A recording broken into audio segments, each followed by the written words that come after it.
आवाज आ रही है क्या?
स्वागतम सुस्वागतम सहर्ष स्वागतम। संपूर्ण विश्व के पालनहार परमपिता भगवान महेश जी को नमन करते हैं। सभी महानुभावों को वंदन एवं सभी श्रोताओं को अभिवादन करती हूँ। महाराष्ट्र प्रदेश माहेश्वरी सभा अंतर्गत संस्कार संस्कृति संवर्धन समिति आयोजित मेड फॉर ईच अदर से मोल्ड फॉर ईच अदर का एक सफर। इस 2 दिवसीय कार्यशाला में मैं सौ कल्पना मालू एवं मेरी सभी सहयोगी आप सभी का हार्दिक हार्दिक स्वागत करते हैं। हर कार्यक्रम को प्रकाशित करने वाली ज्योत संस्कृति की, हर कार्यक्रम को प्रकाशित करने वाली ज्योत है संस्कृति की। अज्ञान का अंधेरा दूर करने, ज्ञान का तेज फैलाने वाली ज्योत है प्रकाश की। निराशा के मन में आशा का किरण पहुंचाने वाली ज्योत है प्रेरणा की। आओ आओ इस तेजोमय ज्योति की साक्षी से आज चारों ओर ज्ञान, विज्ञान, संस्कार, संस्कृति और उत्तुंग प्रेरणाओं को प्रकाश फैलाए। मैं नम्र निवेदन करती हूँ अखिल भारतीय माहेश्वरी सभा दक्षिणांचल के उपसभापति आदरणीय श्री अशोक जी बंग आज कार्यक्रम के उद्घाटन की विधिवत घोषणा करें और आपके ऊर्जावान मार्गदर्शन से हमें लाभान्वित करें। आदरणीय अशोक जी भाई साहब, आपके लिए मैं कहना चाहूंगी, मधुर शब्द है आपके, मीठे है वचन, मधुर शब्द है आपके, मीठे है वचन, समाज को समर्पित है आपका जीवन।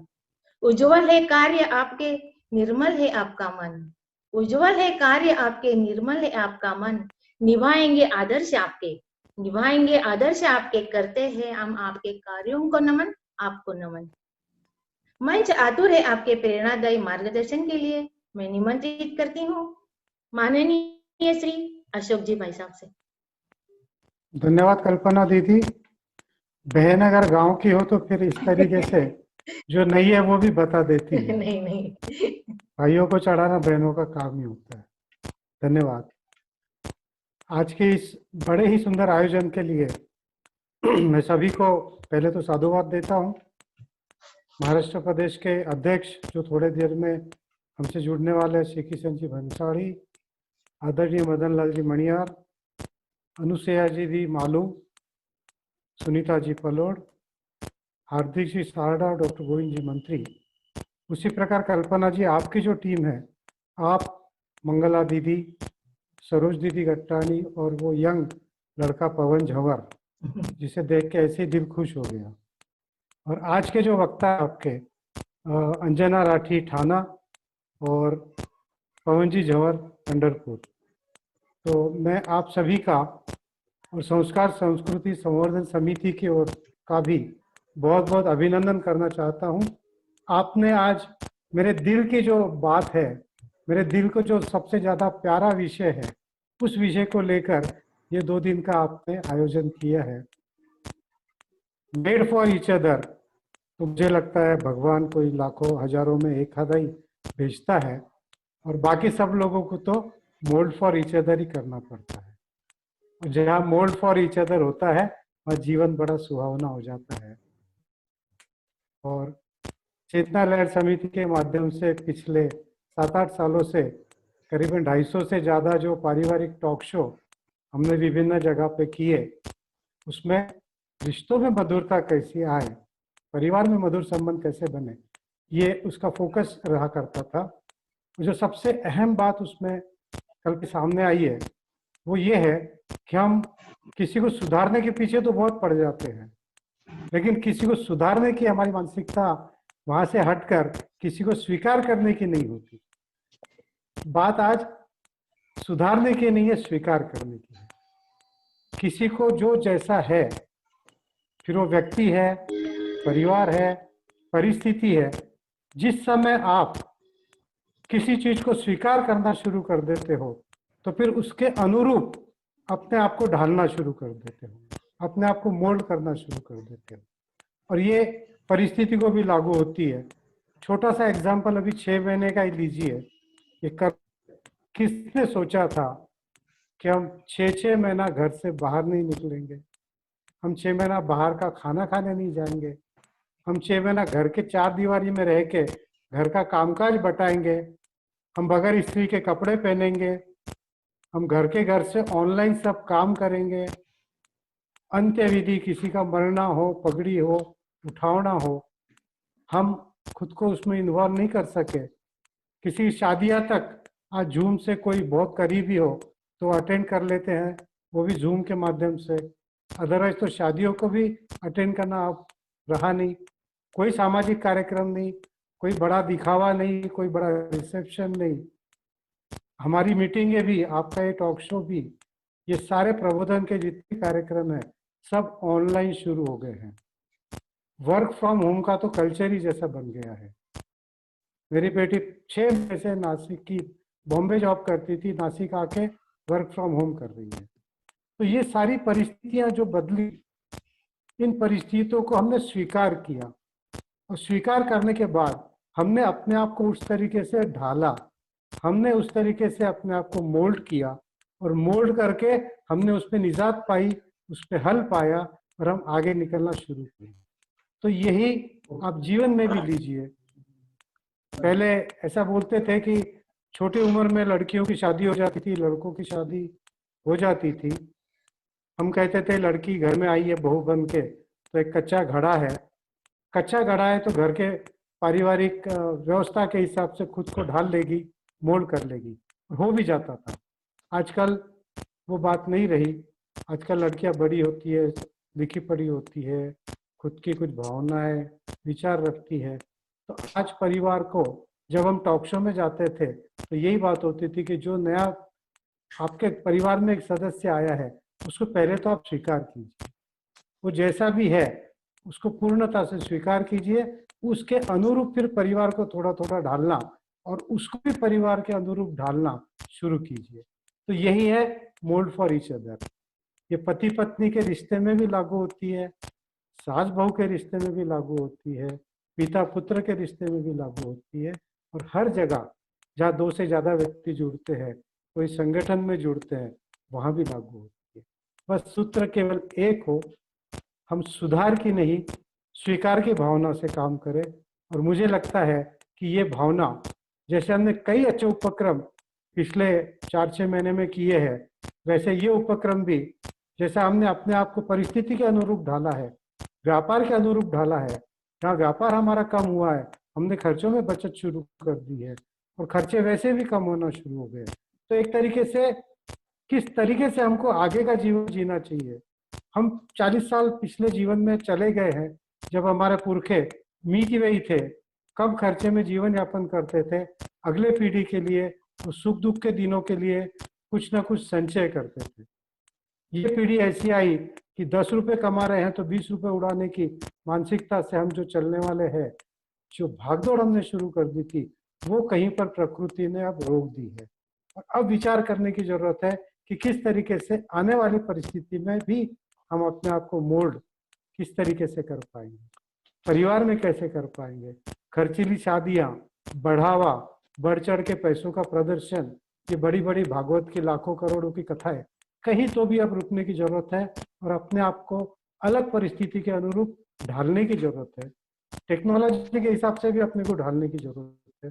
मुझे लगता है जो वक्ता है आज और कल, नीता दीदी और पवन भैया, ये, और कल अंजना राठी, आज अंजना जी है, कल नीता जी मुंदर कोमल करवा नासिक की हमारे, ये आपके समक्ष जो विचार रखेगी, निश्चित रूप से आप उसमें से ग्रहण कीजिए, और आगे के लिए अपने आप का जीवन, अपनी जीवन यात्रा और सहज और सुंदर बनाइए।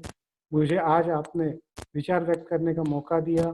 मैं इस कार्यक्रम की बाकायदा शुरुआत, घोषणा, उद्घोषणा करता हूं कि ये पारिवारिक आपका चर्चा सत्र ये शुरू हो गया है, और हम सब इसका पूर्णता से, गंभीरता से, थोड़ा हंसी मजाक के साथ भी आनंद लेने के लिए उत्सुक है। मैं अपनी वाणी को विराम देते हुए फिर से एक बार आप सबको धन्यवाद देना चाहता हूँ। जय महेश। धन्यवाद भाई साहब, आपके मार्गदर्शन से हमें निश्चित ही लाभान्वित हुए हैं हम। आप आपके अति व्यस्त समय से समय निकाल कर आज यहाँ पर पधारे हैं, बहुत बहुत धन्यवाद। क्योंकि आपकी मीटिंग है, इसके लिए मैं आपको धन्यवाद करती हूँ, लेकिन इस वादे के साथ कि कल भी आप हमें निश्चित ही जुड़ेंगे। बहुत अच्छा लगेगा। धन्यवाद भाई साहब। हमारे आज के कार्यक्रम के प्रमुख अतिथि अखिल भारतीय माहेश्वरी सभा दक्षिणांचल के संयुक्त मंत्री माननीय श्री सुरेंद्र जी मांधाना। आप कुछ पारिवारिक दुखद घटना के कारण उपस्थित नहीं हो पा रहे हैं। भाई साहब, हम सब आपके दुख में सहभागी हैं। ईश्वर आपको और आपके परिवार को दुख सहन करने की शक्ति प्रदान करे। महाराष्ट्र प्रदेश माहेश्वरी सभा अध्यक्ष माननीय श्री श्री किशन जी भंसाली जी, आप भी किसी निजी कारणवश सामने प्रस्तुत होना नहीं चाह रहे, फिर भी हम आपके लिए हमारे मनोभाव आपके प्रति व्यक्त करना चाहते हैं। भाई साहब, हम सम्मान करते हैं आपके कुशल नेतृत्व का, हम सम्मान करते हैं आपके कुशल नेतृत्व का, आपके उत्तुंग कर्तृत्व का, निरपेक्ष दातृत्व का। हम सम्मान करते हैं आप जैसे असामान्य व्यक्तिमत्व का। जय श्री कृष्ण भाई साहब, अगर आप सुन रहे हो तो हमें आप बहुत अच्छा लग रहा है, क्योंकि उन्होंने मुझे कल ही बताया था कि शायद मैं जुड़ूंगा लेकिन मैं कुछ बोल नहीं पाऊंगा। तो हम भगवान से प्रार्थना करते हैं कि उनके भाई साहब की तबीयत जल्दी से जल्दी ठीक हो। अब हम आगे बढ़। सुशोभित हुआ सभागार, सुशोभित हुआ सभागार सम्माननीय अतिथियों से, वक्ता एवं श्रोताओं से शब्द सुमनों से शुभकामना देने हेतु हम आमंत्रित करते हैं महाराष्ट्र प्रदेश माहेश्वरी सभा के सचिव माननीय श्री मदन लाल जी मनियार जी से। आप जैसे प्रेरक लोग जहां में कम होते हैं, आप जैसे प्रेरक लोग जहां में कम होते हैं, आप जैसे व्यक्तिमत्व वाले लोग निराले होते हैं, जो समाज सेवा के लिए अपना सर्वस्व अर्पण करते हैं। आदरणीय मदन लाल जी मनियार भाई साहब, हमें इंतजार है आपकी शुभकामनाओं का। जय महेश, आवाज आ रही है बहन जी मेरी? हाँ, आ रही आ रही। महाराष्ट्र प्रदेश के अध्यक्ष आदरणीय श्री किशन जी बंसाली जी, इनके कुशल नेतृत्व में हम आज कार्यक्रम कर रहे हैं। आज वो खुद पर्सनली नहीं जुड़े तो भी उनकी भावना हमारे साथ में बिल्कुल सही है। आज के कार्यक्रम के उद्घाटक तथा हमारे मार्गदर्शक आदरणीय उपसभापति दक्षिणांचल आदरणीय अशोक भाऊ बंग, जिनको हम टॉक शो के डॉक्टरेट भी बोल सकते हैं या मास्टरी भी बोल सकते हैं, कि टॉक शो के माध्यम से पूरा समूचा भारतवर्ष उन्हें पहचानता है। ऐसे हमारे मार्गदर्शक आदरणीय अशोक भाऊ जी बंग, संयुक्त मंत्री आदरणीय सुरेंद्र जी मानधने, महाराष्ट्र प्रदेश महिला संगठन के अध्यक्षा बहन अनुसुया जी मालू, सचिवा बहन सुनीता जी पल्लोड, युवा अध्यक्ष हार्दिक जी सारडा, सचिव डॉक्टर गोविंद जी मंत्री और महाराज ओंकारनाथ मालपानी, महाराष्ट्र महेश सेवा निधि के अध्यक्ष ब्रिज गोपाल जी तोषनीवाल, हमारे परम स्नेही सत्यनारायण जी हेड्डा। और आज का जो ये 2 दिन का चर्चा सत्र रखा है, हमारे संस्कार और संस्कृति संवर्धन समिति की संयोजिका बहन कल्पना जी मालू, उनके सहयोगी बहन मंगला जी बिरला, सरोज जी गट्टाणी और सीए पवन जी झंवर, आप सभी का तथा इस वेबिनार में जुड़े हुए महाराष्ट्र प्रदेश के सभी पदाधिकारी, सभी जिलाध्यक्ष, खास कर अत्यंत उत्साही रहने वाली हमारी सब बहनें, क्योंकि उन्होंने जिम्मा लिया है परिवार में संस्कार और संस्कृति का संवर्धन करने का, संस्कार करने का। ऐसी मेरी सभी बहनें, क्योंकि आज मैं देख रहा हूं कि 90% बहनें जुड़ी हैं, 10% सिर्फ हम लोग हैं। तो इन सब सभी का मैं यहाँ पे इस वेबिनार में स्वागत करता हूँ, अभिनंदन करता हूँ, उन्हें साधुवाद भी देता हूँ। मारवाड़ी समाज के जो भी संस्कार और संस्कृति है उसको बढ़ावा देना है, हमारे रीति रिवाज आने वाली पीढ़ी को जानकारी देना है। क्योंकि अब क्या हो गया है, एकल परिवार है, घर में दादा दादी नहीं है, कॉन्वेंट की पढ़ाई है, समाज के संस्कार की कमी होती जा रही है। किसी को संस्कार मालूम नहीं है, संस्कृति मालूम नहीं है, रीति रिवाज भी मालूम नहीं है। और ये जो हमारी कमी है, ये पूरी करने की जिम्मेदारी बहनों ने ली है।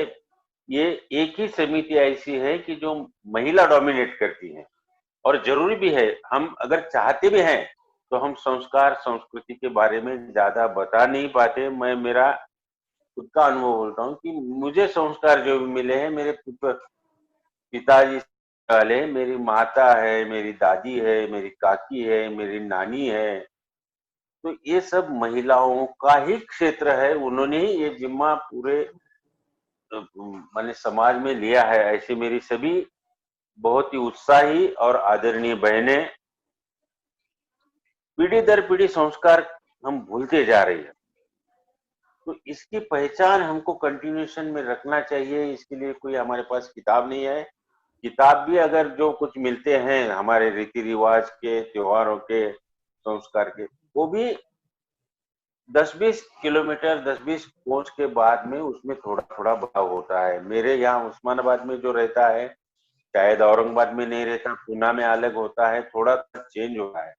इसलिए रियल में क्या है हमारे संस्कार, हमारी संस्कृति क्या है, ये हमारे नए पीढ़ी तक पहुंचाने का एक अत्यंत महत्वपूर्ण कार्य बहन कल्पना जी और उनके सभी टीम ने लिया है।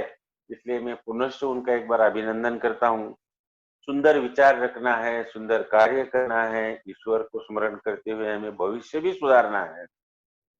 इसलिए अत्यंत उच्च दर्जा के हमारी जो संस्कृति है, माहेश्वरी समाज उच्च दर्जा की संस्कृति के लिए पहचाना जाता है। इस सोच को हमको अबाधित रखना जरूरी है और ये प्रयास हम ये समिति कर रही है। समाज के अत्यंत प्रभावी व्यक्ति को चुनकर उनके विचार समाज के आखिरी वे घटक तक पहुंचाने का जो प्रयास कर रहे हैं, इसके लिए जितने भी शब्द हम यहाँ यूज करेंगे ये अपूरे पड़ने वाले हैं। हम 2 दिन ये प्रयास कर रहे हैं और इस प्रयास में पवन जी झंवर सीए अभी मेरी पहचान इन पूरे टीम से किसी से भी नहीं है। मैं जैसे जुड़ा हूँ तो मैं महाराष्ट्र में भी ज्यादा नहीं घुमा हूँ, महिलाओं की तो पहचान होने का सवाल नहीं आया, मगर पवन जी की भी पहचान है। मगर अभी देखा है, उनको देखते ही ध्यान में आ जाता है कि एक यंग और सीए आदमी बिल्कुल नए विचार लेके हमारे सामने प्रस्तुत हो रहे हैं। वैसे ही अंजना जी राठी है, कल कोमल जी करवा, नीता जी मुंदड़ा है। बहुत अच्छा प्रयास है और समाज को बिल्कुल इससे लाभ होगा, इसकी मुझे पूरा विश्वास है। आपकी इस आयोजन के लिए आपका अभिनंदन करते हुए, पूरे आपकी टीम को साधुवाद देते हुए मैं मेरे शब्दों को विराम देता हूँ। जय महेश। धन्यवाद भाई साहब, बहुत ही सुंदर शब्द में आपने सभी का स्वागत और अभिनंदन किया है।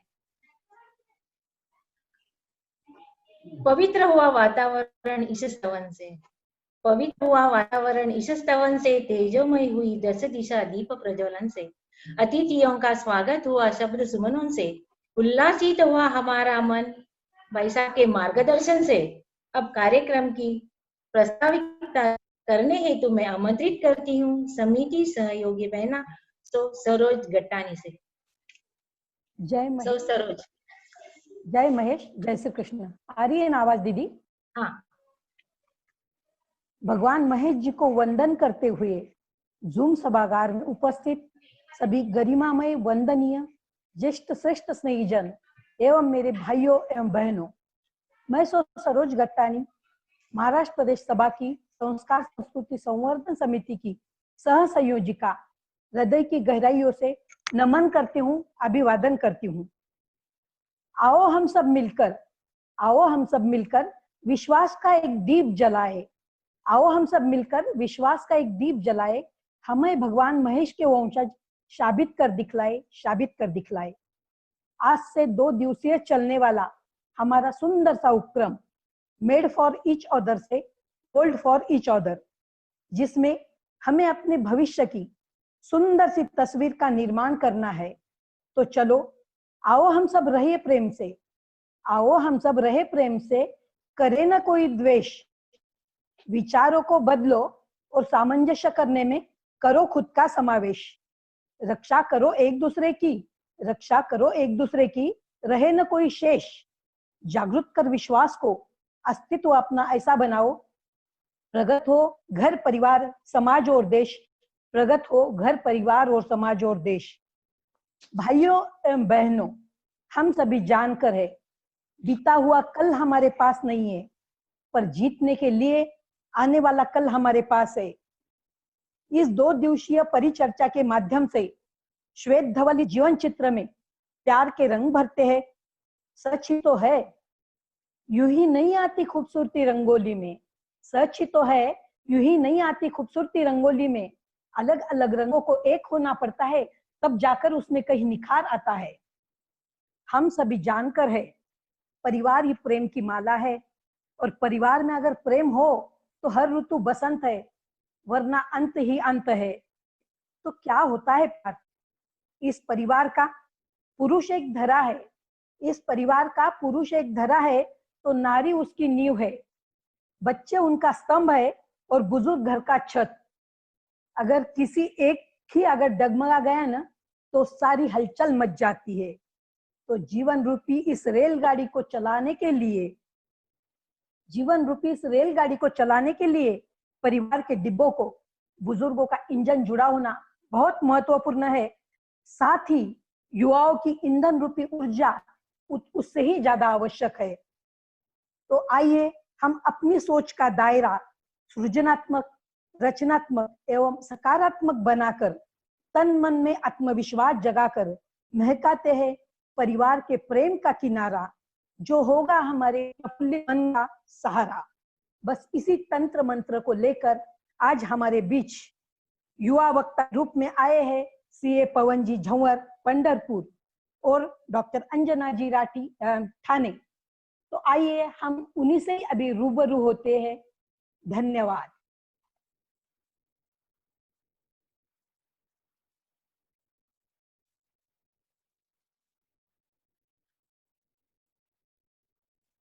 दीदी आपका आवाज नहीं आ रहा है।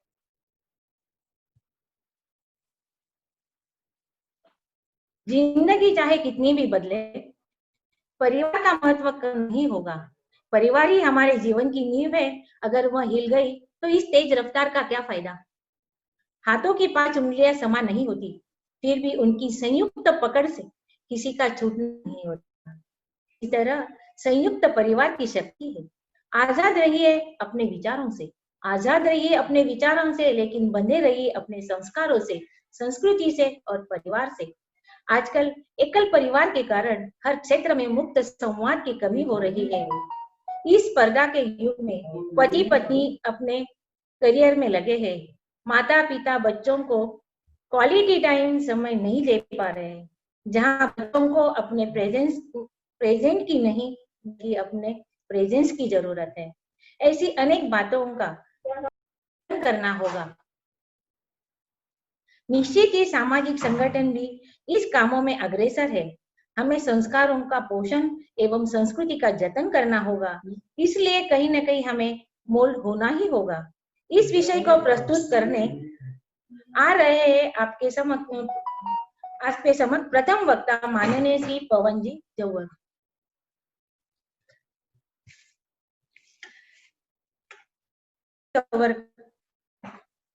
श्री क्षेत्र पंढरपुर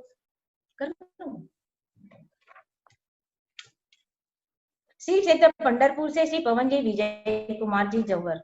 चार्टर्ड अकाउंटेंट पवन जी गत 10 साल से पंढरपुर में सीए की प्रैक्टिस कर रहे हैं।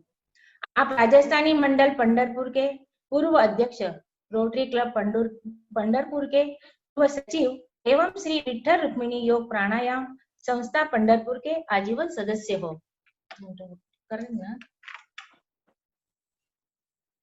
अनेक समाज उपयोगी कार्यों में योगदान देने वाले पवन जी का संस्कार मोती एक पारिवारिक कार्यक्रम यूट्यूब पर उपलब्ध है। आपकी माझी अमेरिका भ्रमण की आपने अपने अमेरिका के दौरे की आए हुए अनुभव की किताब समाज बांधवों के लिए निःशुल्क उपलब्ध की है। अध्यात्म एवं लेखन में रुचि रखने वाले आपका फेसबुक पर मनमंथन नाम का एक ब्लॉग है, जिसमें 700 से ज्यादा विविध विषयों पर समाज प्रबोधन किया है। ऐसे माननीय श्री पवन जी झंवर, आपसे हम जानना चाहते हैं।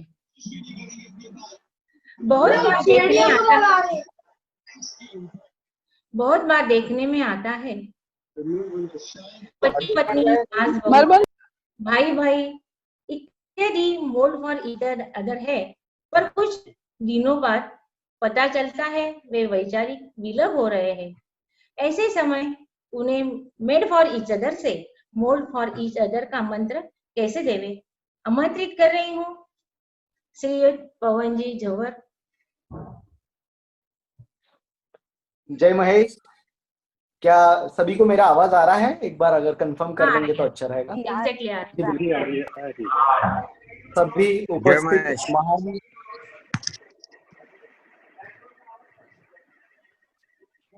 ओम जी सबको म्यूट कर दो, सबको म्यूट करो, सिर्फ पवन जी को अनम्यूट रखो। जी मिस्टर और जी आप खुद अपने आप को ये कर लेगा। जी मैं जी आवाज आ रही मेरी अभी? जी हाँ जी उपस्थित सभी बड़े महानुभावों को मेरा सादर नमन एवं सभी मेरे छोटे बहन भाइयों को यहाँ पे मेरा प्यार भरा नमस्कार। आज एक बहुत ही अच्छे विषय पे जो जिंदगी भर हमें काम आता है कि हमें मोल्ड कैसे होना हो, उस विषय पर आज हम यहाँ पे आज और कल इस 2 दिन के चर्चा सत्र में हम जुड़े हैं। उपस्थित सभी श्रोताओं का मैं पुनः एक बार यहाँ पे स्वागत करता हूँ। हमारी जो जिंदगी है, जो जीवन है, जिसे हम जग बोलते हैं, तो ज यानी जन्म होना और ग मतलब गमन होना। तो ये जन्म और मृत्यु जो है, इसके बीच की जो धारा है, इसके बीच का जो धागा है, उसे हम जीवन कहते हैं। और जैसा कि हम सभी जानते हैं कि हमारे हाथ में अपना जन्म भी नहीं है और मृत्यु भी नहीं है, लेकिन इसके बीच में का जो जीवन है वो कैसे व्यतीत करें, वो कैसे सुखमय बनाए, वो बिल्कुल ही हमारे हाथ में। तो हमारा ये जो जीवन है, ये षड विकारों की एक माया जाल में फंसा हुआ रहता है। हम सभी इन षड विकारों को जानते हैं, काम, क्रोध, मोह, मद, मत्सर। तो इन सभी षड विकारों की मात्रा अगर सही मात्रा अगर है तो हमारा जीवन सुखमय है, लेकिन अगर इनकी मात्रा कम ज्यादा हो जाए तो एक जो षड विकार है, जो अहंकार है, उसके चपेट में हम आ जाते हैं। और जिस विषय पे हम चर्चा करने वाले हैं, मोल्ड, तो उस मोल्ड होने के लिए किसी भी व्यक्ति के लिए जो बड़ा स्पीड ब्रेकर है उसके सामने, वो मेरे ख्याल से ये अहंकार है। तो जानते हैं, तो ये अगर हमें मोल्ड होना है तो मोल्ड की नस कहाँ से आ रही है, मोल्ड का मूल कहाँ से आ रहा है, मोल्ड होने के लिए जो स्पीड ब्रेकर है उसे हम कैसे अच्छी तरह से पार कर पाए, इस पे हम 1-2 मिनट में पहले चर्चा कर लेते। तो अहंकार को समझते, तो अहंकार क्या है? तो अहंकार माने अहम का विकार हो जाना। तो देखिए, ये अहंकार भी सही मायने में, सही मात्रा में अगर है तो अच्छा है। अगर अहंकार की मात्रा बढ़ जाए तो वो हमें क्लेश, वो हमें चोट पहुंचा सकता है, वो हमें मानसिक हानि पहुंचा सकता है। तो अहंकार को हमें अलंकार बनाना है या अपने जीवन में अंधकार लाना है, उसके लिए हमें हमेशा जागरूक होना बहुत जरूरी है। एक बहुत ही सुंदर पंक्ति है जो मैं आप सभी के सामने रखना चाहता हूं कि जो उड़ते हैं अहम के आसमानों में, जमीन पे आने में वक्त नहीं लगता। जो उड़ते हैं हम के आसमानों में, जमीन पे आने में वक्त नहीं लगता।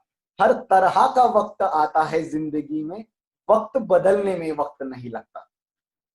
तो बिल्कुल वक्त एक ऐसी चीज है जो किसी के लिए नहीं रुकती, फिर वो चाहे अमीर हो, गरीब हो, छोटा हो या बड़ा हो। और अंग्रेजी में एक फ्रेज है, एक कहावत है ऐसी है कि change is the only thing which is a constant on this earth. तो बिल्कुल टाइम की तरह चेंज, बदलाव जो है वो दुनिया में अनगिनत सालों से चलता आया है और चलता ही रहेगा। तो क्या हम अपने आप को इस बदलाव के प्रति कितना स्वीकृति दिखाते हैं, उसके अनुसार हम अपने आप में बदलाव ला सकते हैं। तो इस अहंकार के भी ऐसे अनगिनत उदाहरण, ऐसे अनगिनत एग्जाम्पल्स अपने सामने है। जैसे अहंकार में 3 गए, धन, वैभव और वंश। अहंकार में 3 गए, धन वैभव और वंश, ना मानो तो देख लीजिए रावण, कौरव और कंस। जी बिल्कुल, रावण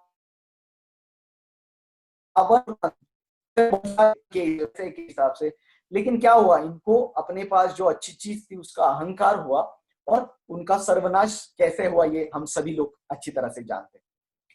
तो इस अहंकार को कम करने के लिए, हमें ये अहम भाव को छोड़ने के लिए जो है वो हमें मोल्ड होना जिंदगी में बहुत जरूरी है। तो मोल्ड क्यों होना है, अगर ये सवाल हमारे जहन में आता है या दिमाग में आता है, तो देखिए साहब, मोल्ड क्यों होना है, तो जो बदलाव है उस बदलाव में अपने आप के ढालने के लिए। क्यों? क्योंकि आपके लिए तो दुनिया नहीं बदल सकती, तो दुनिया के बदलाव से बदलने के लिए, उसको स्वीकृत करने के लिए आपको अपने आप में वो बदलाव लाना बहुत जरूरी है। तो अहंकार को तोड़ने के लिए, अहंकार से मुक्ति पाने के लिए जो एकमेव मार्ग जो है वो है विनम्रता। तो आप उसे विनम्रता कहिए, आपका लेवल ऑफ एक्सेप्टेंस जो है उसकी मात्रा आपको बहुत बढ़ानी है, तो आप इस अहंकार से भी बाहर आ सकते हैं और आपके इर्द गिर्द, आपके आजू बाजू, आपके दुनिया में, आपके भीतर जो परिस्थिति है उसमें जो बदलाव हो रहा है, आपके भीतर जो लोग हैं उसमें जो बदलाव हो रहा है, उसे आप अच्छी तरह से एक्सेप्ट कर पाएंगे, उसे आप अच्छी तरह से डाइजेस्ट कर पाएंगे। तो एक अच्छे 2 पंक्तियां है जो मैं आपके सामने रखना चाहूंगा कि सब कुछ सीखना ही ज्ञान नहीं है, हमेशा सब कुछ सीखना ही ज्ञान नहीं है, कभी कभी कुछ चीजों को नजरअंदाज करना भी ज्ञान की बात है। तो बिल्कुल, अगर हम हर चीज को समझने की कोशिश करें, हर चीज को हम अगर दिल से लगा ले, तो जिंदगी बहुत मुश्किल हो जाएगी। और देखिए साहब, जिंदगी बहुत सिंपल है, बहुत प्यारी है, बहुत खूबसूरत है, बस हमें उस जिंदगी जीने का तरीका आना चाहिए। किस परिस्थिति में, किस व्यक्ति के साथ हम जब वार्ता करते हैं एक दूसरे से, कैसे एक दूसरे को हम समझ पाए, कैसे एक दूसरे की जरूरतों को हम पूरा कर पाए, कैसे एक दूसरे को खुश रख पाए, अगर इसका फंडा अगर हमें समझ में आ जाए तो जिंदगी बहुत खूबसूरत है, जिंदगी बहुत सरल हो जाएगी हम सभी के लिए। तो आपकी आजू बाजू की जो परिस्थिति है वो तो बदलनी नहीं है, तो आपको आपकी मनस्थिति बदलना है। तो आपकी अगर मनस्थिति बदल गई तो आपके आजू बाजू जो परिस्थिति है तो उस परिस्थिति से आप अनुरूप समरूप हो सकते हैं। तो क्या ऐसा है कि हमें संयम नहीं है, क्या ऐसा है कि हमें पेशेंस नहीं है, हमें स्वीकृत भाव नहीं है? जी हाँ है, लेकिन कभी कभी वो कम हो जाता है, कभी ज्यादा हो जाता है। तो ज्यादा हो गया तो अच्छा है, कम हो गया तो जरा सा खराब है, फिर आप मानसिक पीड़ा के शिकार हो सकते हैं।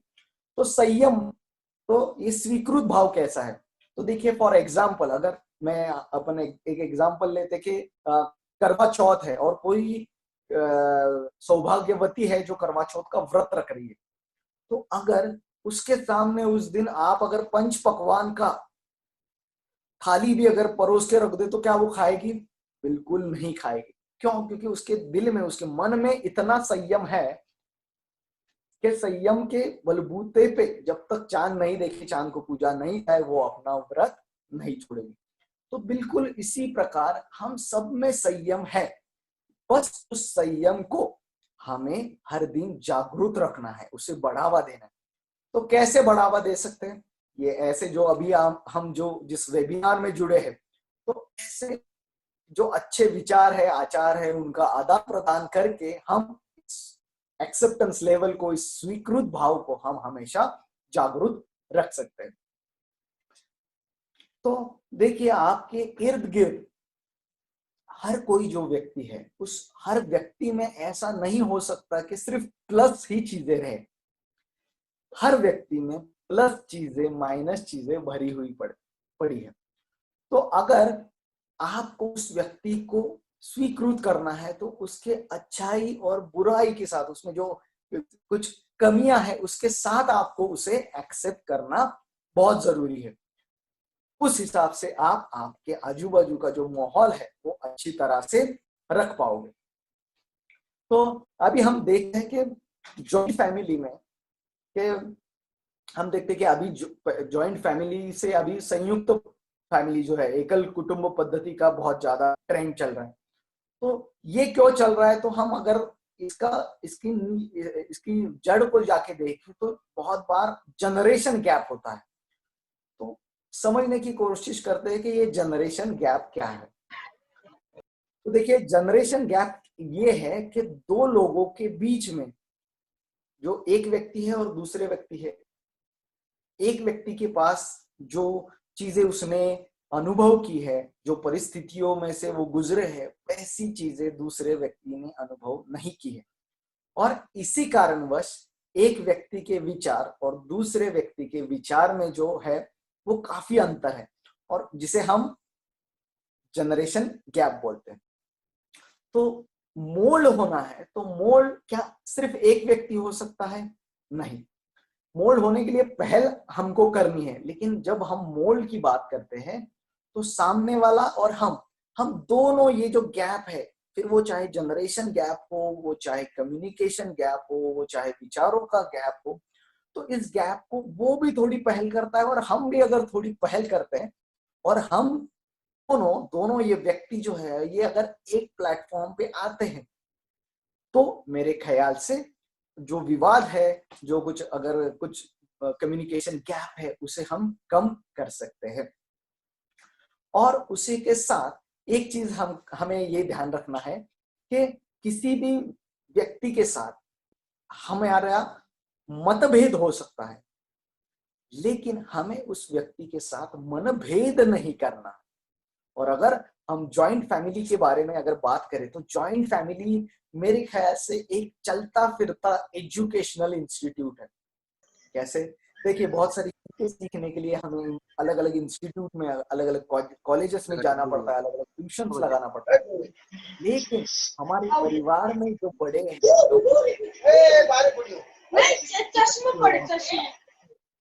तो उन्होंने जो अनुभव लिए हैं, उन्होंने जो बुरे परिस्थितियों में अच्छी तरह से टैकल किए हैं, ओवरकम किया है, उसके जो अनुभव के बोल जो है, जो उनका जो अनुभव है, वो हम उनसे सीख पाते हैं अगर हम मोल्ड होते हैं। तो इसके लिए जो बड़े बुजुर्ग हैं, उन्होंने भी 2 कदम आगे जाना जरूरी है, और उसी तरह जो यंग जनरेशन है, जहाँ पे विचारों का गैप है, जनरेशन गैप है, वो भी 2 कदम अगर आगे बढ़ती है, तो मेरे ख्याल से ये विचारों का जो कम्युनिकेशन गैप हो रहा है, उसे कम करके हम एक दूसरे के साथ अच्छा मोल्ड के साथ, एक दूसरे के साथ अच्छी तरह से हम विचार विनिमय कर सकते हैं और जिंदगी में आगे बढ़ सकते हैं। और एक चीज जो ना सिर्फ परिवार में, लेकिन आप जहाँ पे काम करते हैं, आपके दोस्तों के साथ, आपके जो ऑफिस में काम करते हैं, उन सब कलीग्स के साथ, तो बहुत बार क्या होता है कि हम क्या करते हैं कि सामने वाला क्या बोल रहा है ये सुनने की कोशिश करते हैं। मैं फिर से दोबारा रिपीट कर लूंगा, बहुत अच्छा सेंटेंस है कि सामने वाला क्या सुन रहा है ये सुनने की कोशिश करते हैं, लेकिन उससे ज्यादा हमें ये कोशिश करनी है कि सामने वाला जो बोल रहा है वो क्यों बोल रहा है। आप समझ रहे बात को? तो अगर उसका हम पर्पस अगर हम ग्रहण कर पाए, तो मेरे ख्याल से मोल्ड होने में, एक दूसरे के साथ आगे बढ़ने में जो मुश्किलें आती है, वो बहुत तौर पे कम कर सकते हैं। तो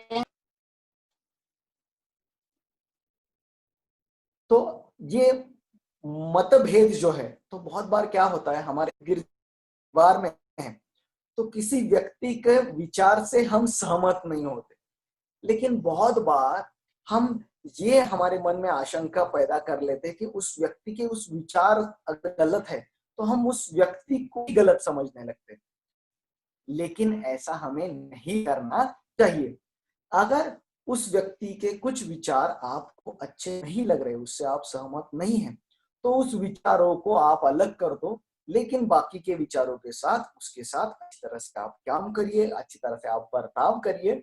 और उस विचार पे भी आप कैसे कर सकते हैं, कोई भी चीज में अगर आप में और उस व्यक्ति में अगर कुछ मिसकम्युनिकेशन हो रहा है, तो ये मिसकम्युनिकेशन दो चीजों से हो रहा है। एक, आप उसको कन्विंस नहीं कर पा रहे कि आपको क्या चाहिए, या फिर वो सामने वाला आदमी आपको कन्विंस नहीं कर पा रहा है कि उसे क्या चाहिए।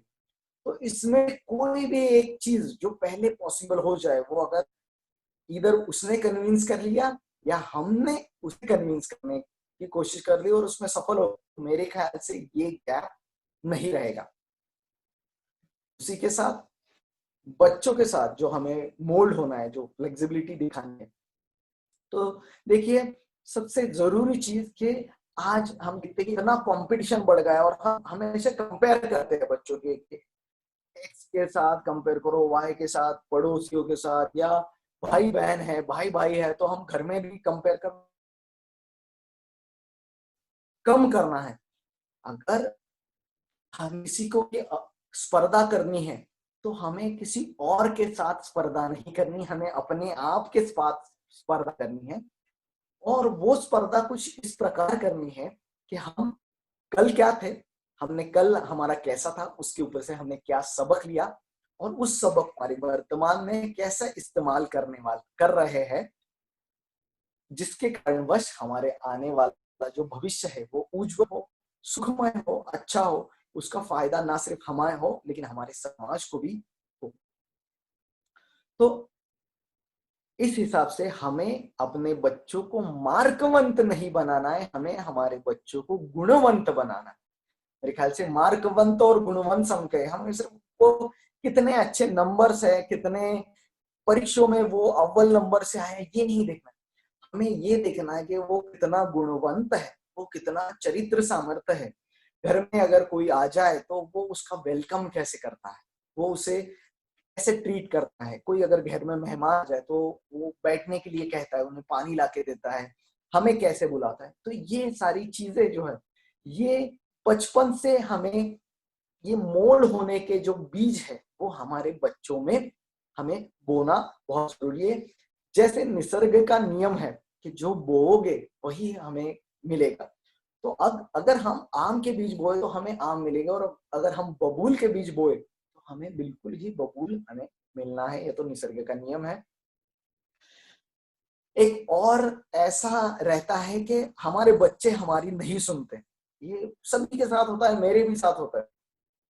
तो एक बात मैं सभी श्रोताओं के लिए यहाँ पे क्लियर करूंगा कि अगर आपके बच्चे आपको नहीं सुन रहे, लेकिन इसका मतलब ये नहीं कि वो आपको ऑब्जर्व नहीं कर रहे। आप समझ रहे बात को? तो आपके बच्चे हमेशा आपको ऑब्जर्व करते रहे, मतलब आप क्या करते हो, आप कैसे बोलते हो, कोई मुश्किल आ जाए तो आप कैसे टैकल करते हो। तो ये सब चीजें, ये आजकल का तो जनरेशन बहुत फास्ट है, बहुत क्विक है, तो वो आपको देखते रहते हैं।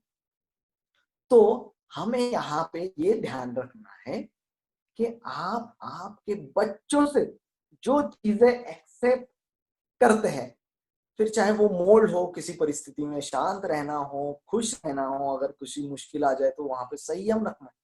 तो ये सारी चीजें जो आपके बच्चों से एक्सपेक्ट करते हैं वो आपको अपने आप से शुरू करना जरूरी है, क्योंकि आपके बच्चे आपका अनुकरण कर रहे हैं, वो आपको देख रहे हैं। भले ही आप उन्हें बोल रहे हैं और वो नहीं सुन रहे, लेकिन वो आपको ऑब्जर्व करते हैं, उसमें से सीखते रहते हैं।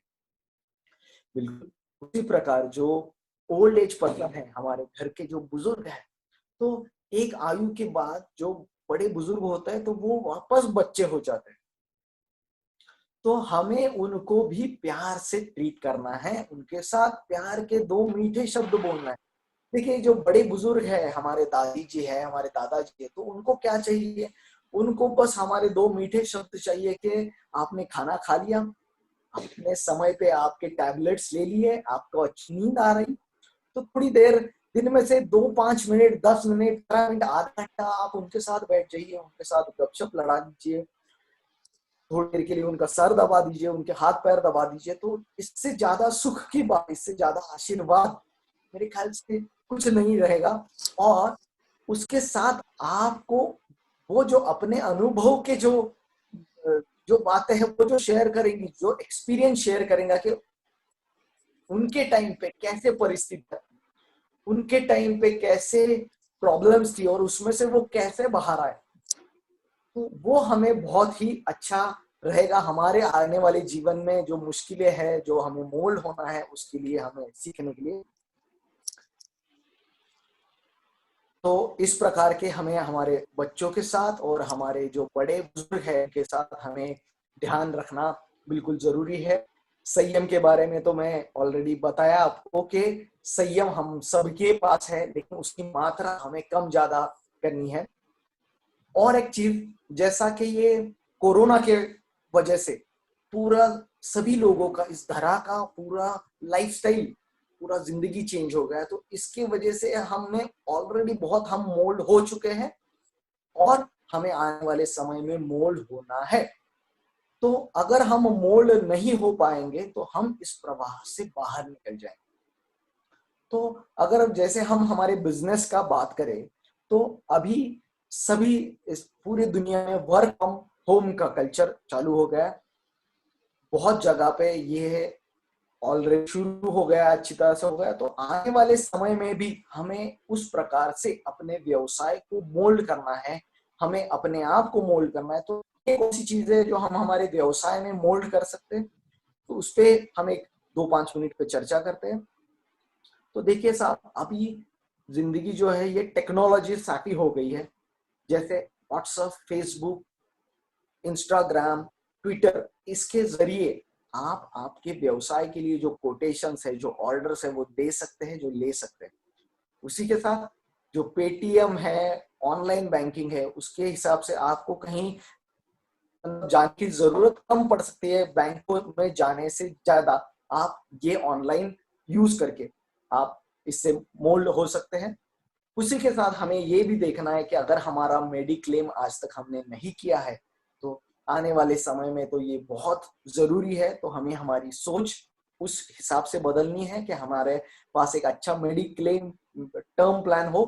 तो अगर कुछ हमारे परिवार के ऊपर अगर कुछ ऐसा आ जाए कि मेडिकल कुछ इमरजेंसी आ जाए, कुछ इश्यूज आ जाए, तो हमें उसमें से राहत मिल सकती है। तो उस हिसाब से हमें रखना जरूरी है। और पिछले 6 महीने से हम देख रहे हैं कि हमारी आमदनी बहुत कम है, तो हम ऑलरेडी हमने फिजूल खर्चे कम कर दिए हैं। और जिन्होंने नहीं किए हैं, और आने वाले समय में हमें फिजूल खर्चे बहुत ही कम करना, न्यूनतम करना बहुत जरूरी है। अब मोल्ड कितना होना है, उसकी भी एक परिसीमा होनी, उसकी एक लक्ष्मण रेखा होनी जरूरी है। जैसे मैंने बताया कि दो चीजों में, दो व्यक्तियों में अगर जनरेशन गैप है, तो दोनों को थोड़ी थोड़ी पहल करना जरूरी है। लेकिन अगर ये जो पहल करते हैं, जो मोल्ड होते, जो लेवल ऑफ एक्सेप्टेंस है, वो सिर्फ एक ही आदमी कर रहा है और दूसरा आदमी अपने विचार पे, अपनी परिस्थितियों पे अटल है, तो वो जो फ्लेक्सिबिलिटी है, जो वो मोल्ड है, वो बहुत दिन तक काम नहीं आएगा। क्यों? क्योंकि अगर ये मोल्ड को लक्ष्मण रेखा नहीं है और वो आप मोल्ड अपने आप को कर रहे हैं, तो ऐसा एक समय आ जाता है कि आपका स्वाभिमान वहां पे हर्ट होने लगता है। तो हर कोई कितना मोल्ड होता है, उसके लिए भी एक परिसीमा हमें रखना बहुत जरूरी है। क्यों? क्योंकि अगर बार बार हम ही मोल्ड हो रहे हैं, हमारे स्वाभिमान को ठेस पहुंच रही, तो अल्टीमेट क्या होगा, हम वो जो पीड़ा है, हम जो मानसिक रोगी हो जाएंगे और अल्टीमेटली वो मानसिक जो पीड़ा है वो डिप्रेशन में जा सकती है। आज हम देख रहे हैं कि बहुत हमारा जो ना सिर्फ यंग जनरेशन, लेकिन अभी तो हम देखते हैं कि छोटे छोटे बच्चों में भी ये डिप्रेशन है, निगेटिव फीलिंग है, ये बहुत आ रहा है। तो हमें इस हिसाब से हमारे बच्चे हैं, हमारे साथ जो है हमारे सहकारी है, उनके साथ भी हमें ये देखना है कि हमें इतना भी अटल नहीं होना कि सामने वाला ही मोल्ड करे। सामने वाला अगर मोल्ड करता है तो उसके साथ हमें अपने आप को भी मोल्ड करना है। तो हमारा ये जो जिंदगी है वो बहुत सराहनीय होगा। और इस हिसाब से अगर हम मोल्ड करते हैं तो एक अच्छी जिंदगी, एक अच्छा परिवार और एक अच्छा इस मित्र हम इस दुनिया में मिला सकते हैं। एक अच्छी बेहतरीन जिंदगी हम जी सकते हैं। तो मेरा ये जो सेशन है उसके एक पंक्तियां मैं आपके सामने रखना चाहूंगा और मैं अपनी फिर वाणी को मैं विराम दूंगा। जिंदगी पल पल ढलती है, जैसे रेत मुट्ठी से फिसलती है। जिंदगी पल पल ढलती है, जैसे रेत मुट्ठी से फिसलती है। शिकवे कितने भी हो हर पल, शिकवे कितने भी हो हर पल, फिर भी मोल्ड होके हंसना है, क्योंकि जैसे भी है जिंदगी सिर्फ एक ही बार मिलती है, जिंदगी सिर्फ एक ही बार मिलती है। तो इस कंक्लूडिंग रिमार्क के साथ और आने वाला हमें अंजना दीदी के भी विचार सुनने हैं, मैं पवन कुमार झव्वर अपने वाणी को विराम देता हूँ और पुनश्च सभी श्रोताओं का, समिति का और आयोजकों का यहाँ पे मैं धन्यवाद देता हूँ कि आपने आज मुझे अपने विचार आपके सामने रखने का एक मौका दिया। धन्यवाद। जय महेश। बहुत बहुत धन्यवाद पवन जी। आपके सुंदर विचार हमें सुनने में, मैं एक अध्यक्ष जी को जय श्री कृष्ण कहना चाहती हूँ कि वो भी जुड़ गए हमारे साथ, लेकिन 100 लोग नहीं जुड़ पा रहे हैं, इसके लिए बार बार बोल रहे हैं।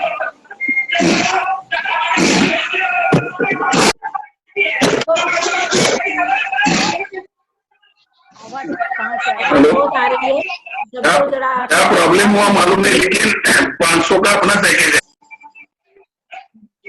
लेकिन वो 500 का पैकेज है। क्या प्रॉब्लम है मालूम नहीं अपने को, 500 लोग जुड़ सकते हैं। ओके, जो है वो हम कल के लिए प्रिपेयर रहेंगे, क्योंकि इसका प्रचार बोला हूं। काफी हुआ और काफी लोग जुड़ना भी चाहते थे, सबको विषय बहुत पसंद आया था। ये इंटरनेट है और ये सोशल ठीक है, मीडिया कल पे कुछ प्रॉब्लम हो सकता कल है। ध्यान रखेंगे इसका। ओके ओके, कोई प्रॉब्लम नहीं। तो मैं कहना चाहती थी कि आज के कार्यक्रम में, ये जो 2 दिवसीय अपना कार्यक्रम है, इसमें एक बात मैं आपके सामने लाना चाहती हूँ कि आज तक हमने मोटिवेशनल स्पीकर सब अनुभव वाले बड़े बुजुर्ग लोगों को देखा है, लेकिन इस वेबिनार में आने वाले चारों मोटिवेशनल स्पीकर जो है वो हमारे यंग लोग हैं, और यंग लोग आज प्रिपेयर हो रहे हैं संस्कार और संस्कृति का ग्रहण करने के लिए, अपने आप को मोल्ड करने के लिए। ये हमारे समाज के लिए बहुत ही गौरव की बात है। धन्यवाद पवन जी। हम अब आगे बढ़ते हैं। हमारी द्वितीय वक्ता है तो अंजना जी राठी। हमें अपने आप को भव्य बनाना है तो आवश्यकता है सुदृढ़ शरीर में एक सशक्त मन की। सर्व शक्तियों का मूल आधार है मन और बुद्धि।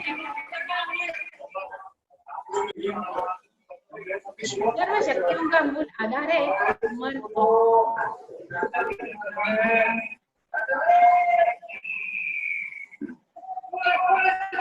अनम्यूट करने के लिए बोलिए, म्यूट करने के लिए। बजाज भाई साहब थोड़ा सबको अनम्यूट कर दीजिए। म्यूट कर दीजिए सबको। म्यूट कर दो। क्या आवाज आ रही है? हाँ, म्यूट कर लीजिए। Okay, thank you.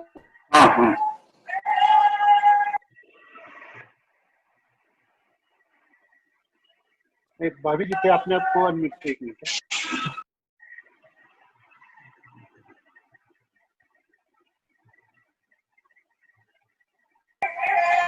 कल्पना जी, आप आपको अनम्यूट लीजिए।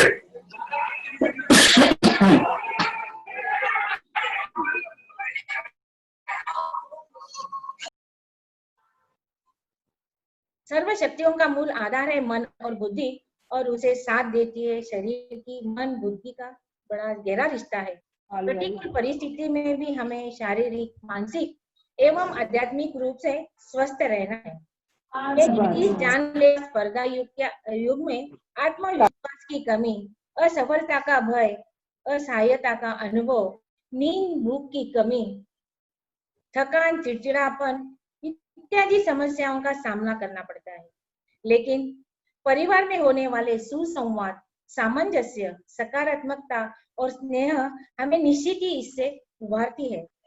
और उसके साथ हो निसर्गोपचार, आयुर्वेद, योग, ध्यान की, तो निश्चित ही हमारा परिवार, समाज, देश, संपूर्ण विश्व सशक्त बनेगा। क्योंकि भारतीय संस्कृति जैसी जीवन शैली संपूर्ण विश्व में कहीं नहीं है।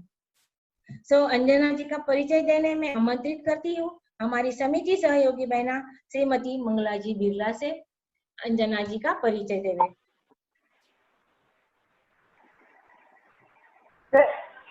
धन्यवाद कल्पना जी। जय श्री कृष्ण। परिवार स्वास्थ्य के देखभाल की जिम्मेदारी मुख्यतः हम गृहिणियों पर हुई है। इसका ध्यान रखते हुए आज के कोरोना काल में इस अत्यंत महत्वपूर्ण विषय पर हमें मार्गदर्शन करेंगी हमारी आज की वक्ता तो अंजना जी राठी।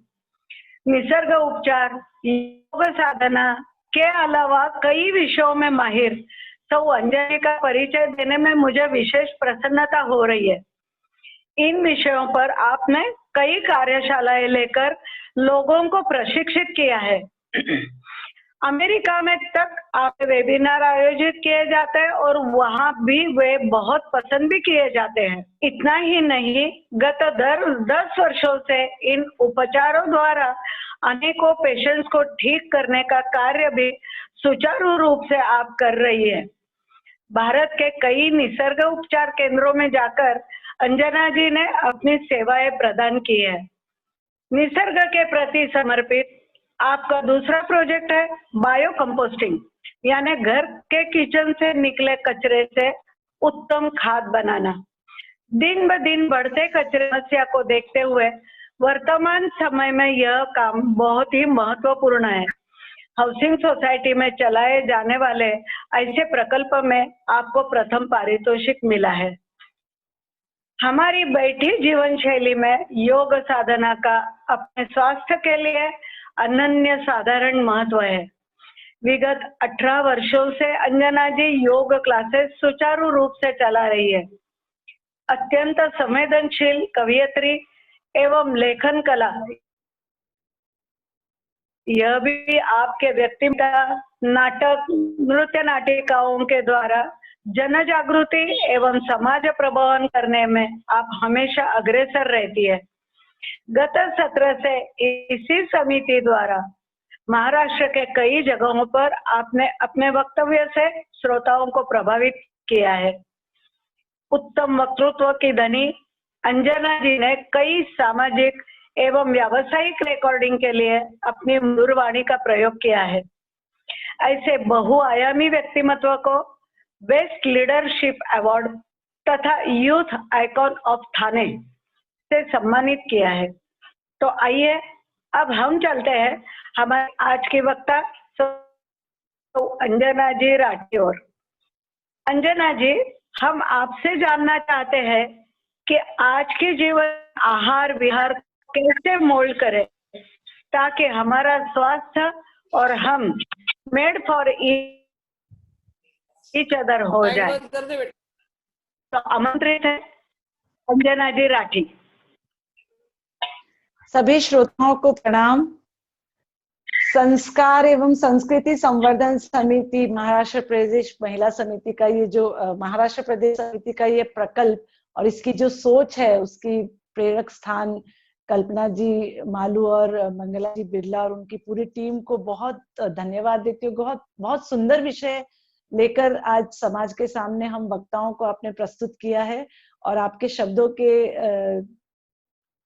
अनुरूप हम ये जो तैयारी करते हैं उसके पीछे उद्देश्य यही होता है कि ये विचार समाज तक पहुंचे और ये मंच आप लोग जो देते हैं उसके लिए हम पुनश्च आपका बहुत धन्यवाद करते हैं। सभी वक्ताओं की ओर से मैं विशेष धन्यवाद देती हूँ। मंगल आंटी जी, आपका विशेष प्रेम ठाणा निवासी होने के कारण आपके हर वाक्य में नजर आ रहा था। आपके इस आशीर्वाद और प्रेम के लिए अनेक धन्यवाद। तो चलिए विषय की ओर बढ़ते हैं। आपने पूछा कि हम आज के बदलती जीवन शैली में अपने स्वास्थ्य को किस तरह मोल्ड करें या किस तरह अपनी जीवन पद्धति को मोल्ड करें।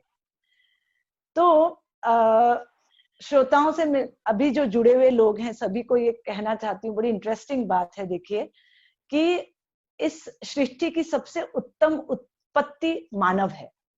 सारे जीवों से की भी उत्पत्ति करके जब ब्रह्मा जी का मन नहीं भरा, तृप्त नहीं हुए, तो उन्होंने मानव की उत्पत्ति की और मानव की उत्पत्ति कर वो तृप्त हो गए कि मैंने मेरे जैसी ही प्रतिकृति इस पृथ्वी लोक पर वापस लाई है, और अपनी जो छाई, अपनी जो परछाई है, अपना ही अंश मैं इनमें सब में देखूंगा। इसलिए उनको सबको कह के भेजा कि आपको कोई भी पूछे कि आप कौन है तो सब कह देना कि अहम ब्रह्मास्मि, है ना। तो ऐसा ब्रह्म स्वरूप हमारा मन है, हमारा शरीर है। लेकिन बड़े मजे की बात यह है कि यह मानव ही एकमेव ऐसा प्राणी है जिसको समझाना पड़ता है कि तुम्हें आहार क्या लेना है।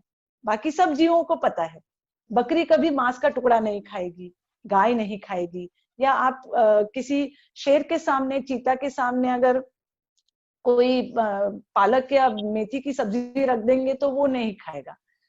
हर जीव को पता है कि उनका आहार क्या होना चाहिए। लेकिन आज ये समय ऐसा आ गया है जहां मानव को समझाना पड़ रहा है कि आपको क्या आहार लेना है। तो इसलिए भगवत गीता में आहार के ऊपर बहुत चर्चा भगवान ने पहले ही कर दी है। लेकिन अभी हम उस परिवेश में जब देखते हैं तो ऐसा लगता है कि कितनी सुंदर बातें उन्होंने 5000 साल पहले ही हमारे लिए कह छोड़ी है। युक्त आहार विहारस्य युक्त चेष्टस्य कर्मसु। आप अगर युक्त आहार और विहार करेंगे तभी सारे दुखों से आप निजात पा सकेंगे, कह के रखा है। तो चलिए अब आहार की बात करते हैं। और हम जो इन बीमारियों के अब शिकार हैं, मेरा जो समाज में सारे बंधु बहनें हैं, जो भी किसी भी छोटी तकलीफ के शिकार अगर है या अस्वस्थता के शिकार है, उसके पीछे थोड़े से कारण समझने की कोशिश करेंगे तो हमें निवारण आराम से मिल जाएंगे। ठीक है। तो अगर आप देखेंगे कि 1940-45 के पहले की जो बीमारियां हुआ करती थी वो सारी एपिडेमिक्स फॉर्म में या नेचुरल फॉर्म में होती थी। या तो बाढ़ आ जाती थी, सूखा होता था, या सांप के काटने से, या कोई हैजा प्लेग फैलने से, इस तरह से बीमारी में काफी लोग मारे जाते थे या वो रोगग्रस्त होते थे। लेकिन जब से इंडस्ट्रियलाइजेशन हुआ, सेकेंड वर्ल्ड वॉर के बाद में जो भी मशीनीकरण मानवों ने इंट्रोड्यूस किया 1940, 45, 50 के दशक के बाद में, तब से लाइफस्टाइल डिसीजेस आने लगी।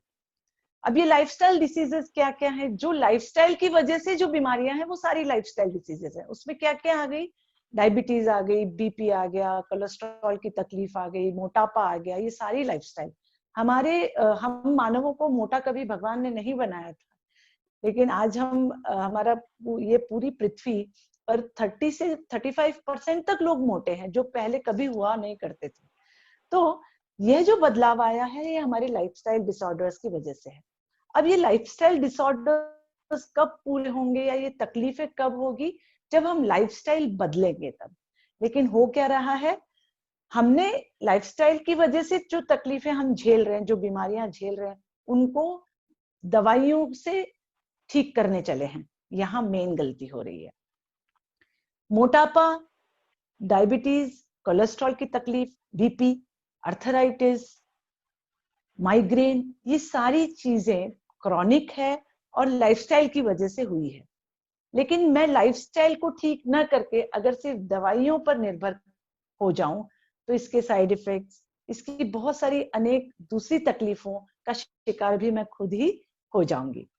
इसलिए WHO ने कह के भी रखा है कि बाय 2030, मतलब अभी 2020 का साल चल रहा है, तो 2030 तक ज्यादातर बीमारियों पर कोई आपको दवाई मिल नहीं पाएगी, आपके ऊपर कारगर सिद्ध नहीं होगी। मतलब क्या? तो जिस क्रोसिन से या जिस दवाई से मेरा आज बुखार उतरता है, हो सकता है 10-15 साल 20 साल बाद वह दवाई मेरे काम की ना हो, बिकॉज मेरी बॉडी वैसे इम्यून होती जाएगी। बहुत जो मेरे साथी लोगों का एक्सपीरियंस होगा कि जो डायबिटीज के लिए दवाई या जो डोज वो लोग 10 साल पहले शुरू की थी, आज के 1-2 साल पहले उन्होंने ली होगी, तो आज उनको वो डोज बढ़ानी पड़ती है, डोज कम नहीं होती है। तो क्यों बढ़ानी पड़ती है? क्योंकि आपकी बॉडी धीरे धीरे इम्यून होती जाती है। जब एंटीबायोटिक्स के आप लोग डोजेज लेते हैं तो आपको लगता है कि हमने आज ये वायरल इन्फेक्शन ठीक कर दिया, लेकिन जब नेक्स्ट टाइम आप लोग बीमार पड़ते हैं तो वही डोज उसी अनुपात में काम नहीं करती है, because now your body has made itself more stronger than that medicine. इसलिए WHO कह रहा है कि 2030 तक बहुत सारी दवाइयां आपके लिए शायद कार्य कारगर सिद्ध नहीं होगी। तो अब फिर क्या किया जाए, क्या चैलेंज, इतना बड़ा चैलेंज हमारे सामने है, तो इसको कैसे पूरा किया जाए। और इस मंच की तरफ से मैं सचमुच धन्यवाद देती हूँ ऐसे मंच को, जहां पर हमारे विचार आप लोगों तक पहुंचाने का हमें मौका मिलता है। जब निसर्गोपचार के माध्यम से मैं अनेक कोनों तक, महाराष्ट्र के अनेक कोनों तक पहुंची और बहुत लोगों से वार्तालाप हुआ, एक परिवार के अंदर हर एज ग्रुप के लोग, बुजुर्ग भी हैं, मध्यम जो एज के मिडिल एजेड लोग हैं हम जैसे, वो भी हैं, और बच्चे भी हैं, एडोलेसेंट, टीनेजर्स भी हैं। खाना एक ही किचन में सबका बनता है, मतलब सबका आहार, सबका जो स्वास्थ्य संवर्धन है, उसकी जो फार्मेसी जो की जो दुकान है, वो किचन वो एक ही होती है। और उस किचन में जो ये सब आहार बनाती हैं, वो माता भी एक ही है, जो सबका भरण पोषण, उनके न्यूट्रिशन के हिसाब से काम करती है। अब अगर वो सशक्त है, वो समझदार है, वो अब इस विषय को लेकर संवेदनशील है, तो वो हर एज ग्रुप के लिए ऐसी प्रिपरेशन करेगी जो सब एज ग्रुप को स्वस्थ रख सकता है, और छोटे छोटे बदलाव करेगी। और उसी के कारण हम लोग ये वर्कशॉप्स के द्वारा महिलाओं को खास इस विषय पर समझा रहे हैं, और अपने जो कुछ मैं अल्प ज्ञान निसर्गोपचार के बारे में, न्यूट्रिशन के बारे में जानती हूँ, वो लोगों तक शेयर इसीलिए कर रही हूँ ताकि जो आनंद मैंने मेरे स्वास्थ्य को लेकर, मेरे परिवार के स्वास्थ्य को लेकर जो आनंद मैं भोग रही हूँ, जिसको मजे से जो स्माइल मैं अपने परिवार के लोगों के चेहरों पर देखती हूँ, वही मेरे समाज के हर चेहरे पर वही स्माइल मुझे दिखे। बस यह छोटी सी भावना लेकर ये निसर्गोपचार विषय को रखती हूँ। तो अब यही विषय आपको संक्षेप में आज यहाँ कहूंगी कि फॉर एग्जाम्पल, जैसे बुजुर्ग जो क्लास है हमारे परिवारों में, 60, 65, 70 साल की उम्र के आसपास के लोगों के 2-3 प्रॉब्लम्स मैंने जनरली बोले हैं, देखे हैं। लोगों से जो क्वेश्चंस आते हैं, उनके फीडबैक्स आते हैं, उसके बेसिस पर मैं आपसे आज वार्तालाप कर रही हूँ। मैंने ऐसा देखा है कि जो बुजुर्ग सदस्य हैं हमारे परिवारों के, इतने सालों से, एक तो हमारी जो कम्युनिटी है वो राजस्थान से उठकर आई हुई कम्युनिटी है। राजस्थान बहुत सालों तक सूखा प्रदेश रहा है, वहां पर नॉर्मल जो वेजिटेशन है, जो सब्जी, फूल, पत्तियां हैं, वो सूखे के कारण काफी कम मात्रा में और बहुत वैरायटी इतनी हुआ नहीं करती थी। इसलिए हम लोगों को विशेषतः ज्यादा सब्जी, फल और पत्तेदार सब्जियां खाने की, आहार में लेने की आदत नहीं है।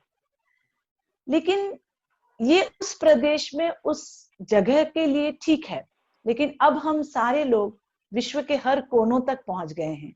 जहां जहां जिस स्थिति में रह रहे हैं, हमारा पहला चैलेंज होता है कि हम स्वस्थ रहें। स्वस्थ हम भी रहे तब पूरा क्षण हम अपना। तो अब जो लोग चुकी है,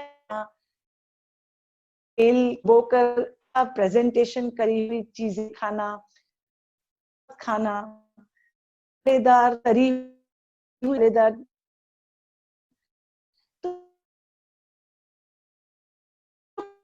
एंजॉय कीजिए जरूर। और ये समय भी नहीं है, 70-80 साल की उम्र का समय भी नहीं है कि हम आपको बहुत बदलें। लेकिन बदलना तब पड़ता है, मोल्ड तब होना पड़ता है जब आप लोग बीमारी के शिकार होते हो। अब बहुत बार ऐसा देखा गया है कि घर में बुजुर्ग लोगों को बीपी है, उनको कोलेस्ट्रॉल की तकलीफ है, लेकिन फिर भी मीठे का शौक है, फिर भी घी तेल भरपूर खाने का मन है। तो जब उनकी बहुएं या बेटे या पोते पोती उस पर थोड़ी रोक लगाना चाहते हैं, तो थोड़ी सी नाराजगी हो जाती है।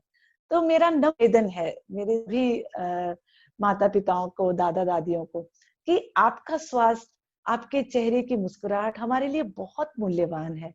आप लोग जब स्वस्थ होकर हमारे साथ जीवन का आनंद लेते हैं, और हम आपके सानिध्य में जब हम रहते हैं, आपकी छत्र छाया में हमारा जीवन व्यतीत होता है, तो हमें बड़ा ब्लेस्ड और बहुत एक आशीर्वाद बरस रहा है ऐसा महसूस होता है। और आप लोग जब बीमार पड़ते हैं, उदास हो जाते हैं, तकलीफों के शिकार होते हैं, तो सबसे ज्यादा उसी हमको भी उतनी ही आती है।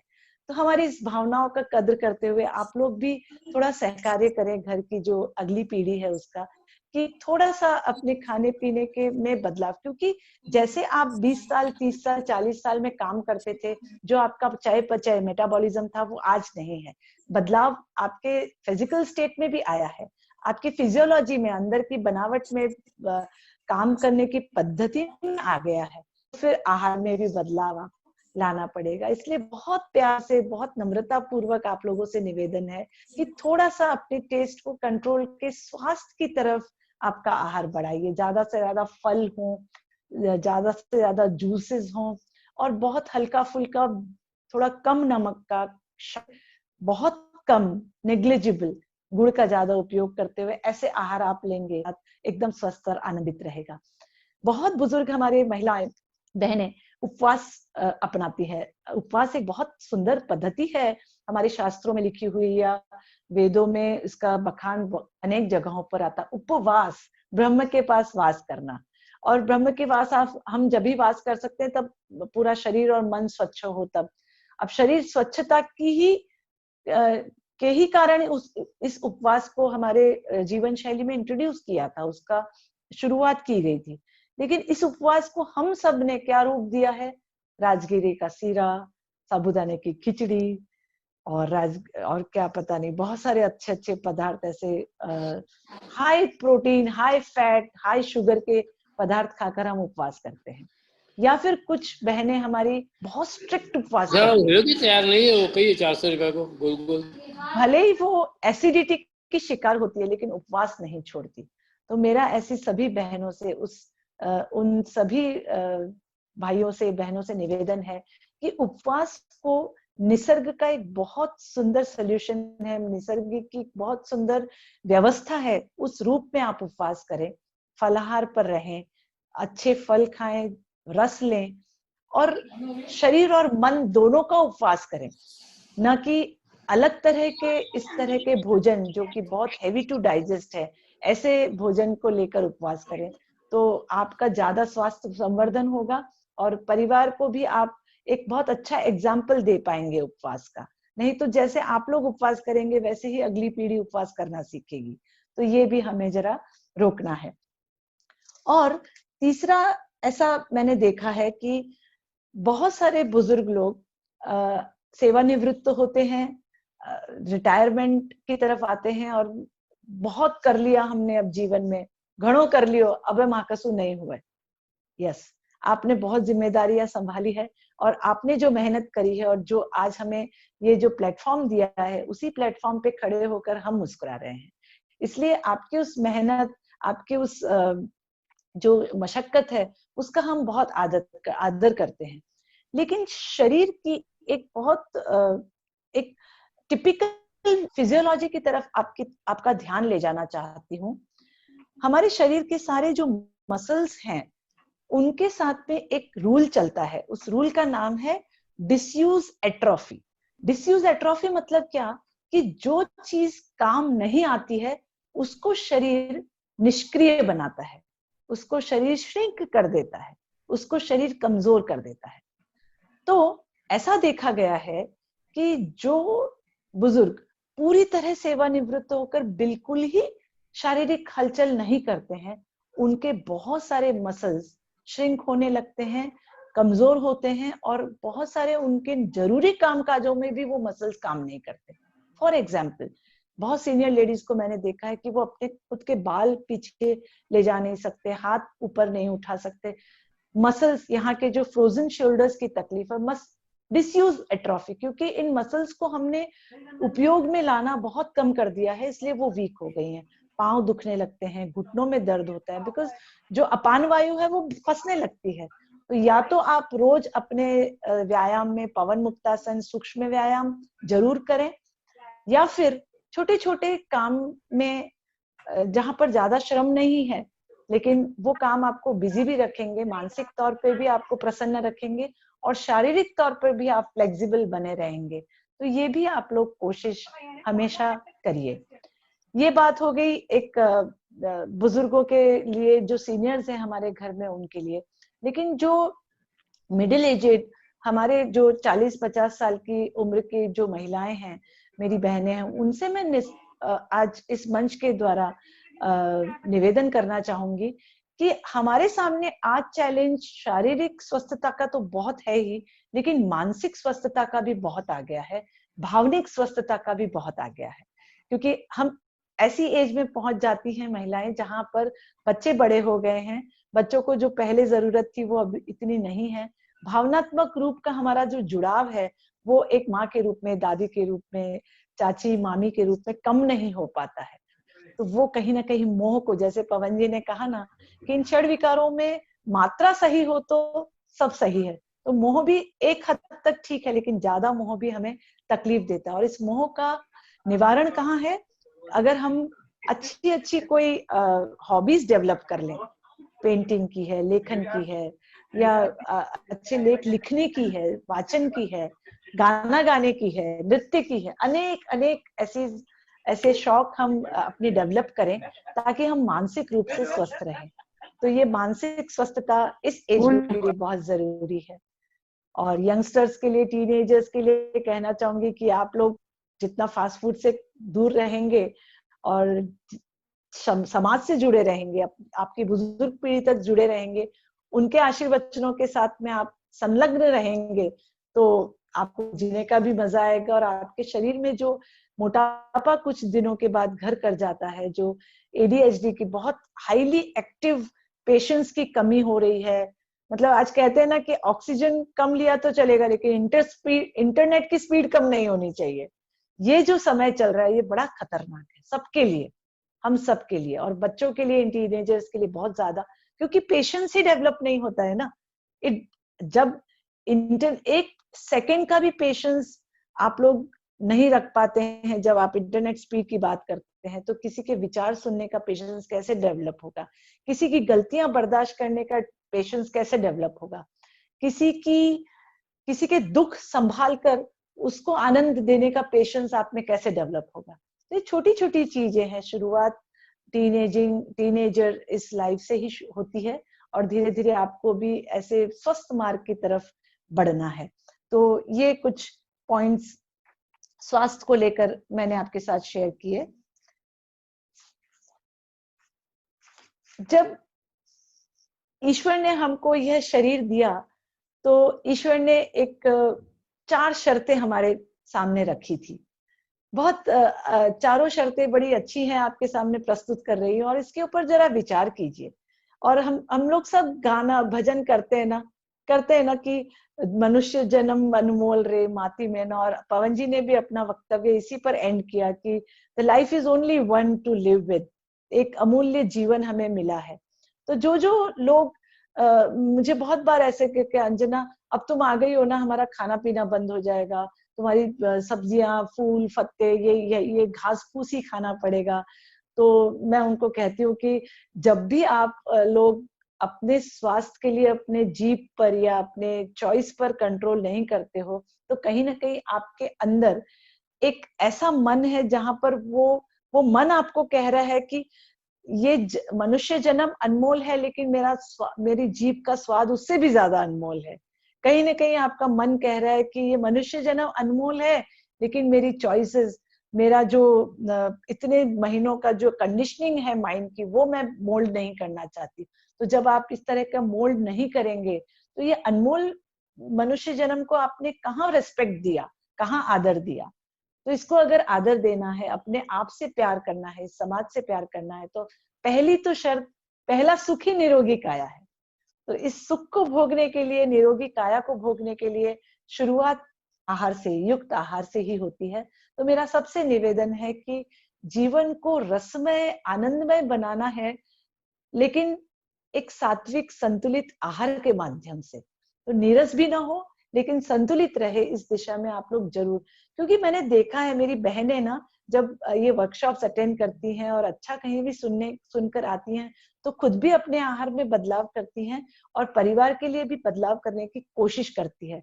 लेकिन उनको निराशा तब मिलती है जब हमारे भाई उसको, उस बनाई हुई कोई चीज को जो पौष्टिक है, उसको रिजेक्ट कर देते, नहीं मुझे ये पसंद नहीं, मेरे लिए मत करो, जो करना है तुम तुम्हारे लिए करो, मेरे लिए मत करो, मुझे तो वही पहले जैसी टेस्टी और पहले ही का वैसा ही प्रिपरेशन चाहिए। तो इसलिए मेरे सब भाइयों से भी जो इस मंच से आज जुड़े हुए हैं, उन सबसे भी नम्र निवेदन है कि आपकी स्वस्थता के लिए घर की गृहिणी, घर की लक्ष्मी पूरी 24 घंटे तत्पर रहती है। तो आपका ये छोटा सा सहकार्य पूरे परिवार को बहुत आनंदित कर देगा। और एक बार घर में कल्चर स्वस्थता का आ जाएगा ना, तो आपको बड़ा मजा आएगा। और ये आनंद मैं खुद ले रही हूँ मेरे परिवार में। Thanks to my father in law, मेरे ससुर जी, जिन्होंने ये अच्छे स्वास्थ्य का हम सबको दिया और हमें रस आने लगा इस मार्ग पर। तो अब 4 शर्तें जो ईश्वर ने हमको देकर भेजा, ये 4 शर्तें आपके सामने रखती हूँ। इस पर चिंतन कीजिए और इन शर्तों के साथ ही मैं अपने शब्दों को विराम दूंगी। तो शरीर देने से पहले ईश्वर की क्या शर्तें रही? पहली शर्त ईश्वर रख रहे हैं कि यह शरीर रूपी कक्ष किराए का मकान है, किराए का मकान है, अंदर बाहर से स्वच्छ करना है। दूसरी शर्त, आपको अंदर बाहर से स्वच्छ रखना है। बाहर से सब स्वच्छ रख रहे हैं, अंदर से कितना स्वच्छ रखना है सोचिए। बहुत बार हम कॉन्स्टिपेशन के शिकार होते हैं, मल भरा हुआ है, गंदगी बहुत तरह की है, मल निकल नहीं पाता है, शरीर का भी और मन का भी, विचारों का भी, भावनाओं का भी। तो ये मल का निष्कासन करना बहुत जरूरी है। तो क्या दूसरी शर्त है भगवान की कि शरीर को अंदर बाहर से स्वच्छ रखना है, क्योंकि ये मकान उन्होंने किराए पर हमें दिया है, हम किराएदार है इस शरीर रूपी मकान के, है ना। इंटीरियर डेकोरेशन मेरा रहेगा, भगवान कह रहे हैं इंटीरियर डेकोरेशन मेरा रहेगा, मतलब भगवान तय करेंगे नाक कैसी देनी है, होंठ कैसे देने हैं, हाथ उंगलियां कैसी देनी है, बाल कितने लंबे देने हैं, कैसा कपाल होना चाहिए, ये सब भगवान ने, ये पूरा इंटीरियर डेकोरेशन भगवान निश्चित करेंगे।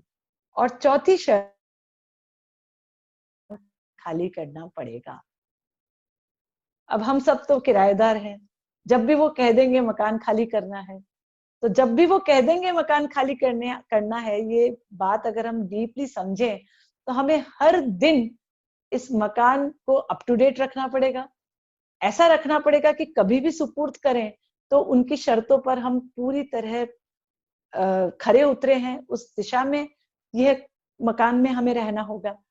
तो ये शरीर रूपी जो मकान हमें भगवान ने दिया है, उसको आज से इन चारों शर्तों को मानते हुए रहना शुरू करेंगे तो हमें सारे उत्तर स्वास्थ्य के दिशा में मिल जाएंगे और आपको सही मायने में जीने का, जीवन का आनंद आएगा।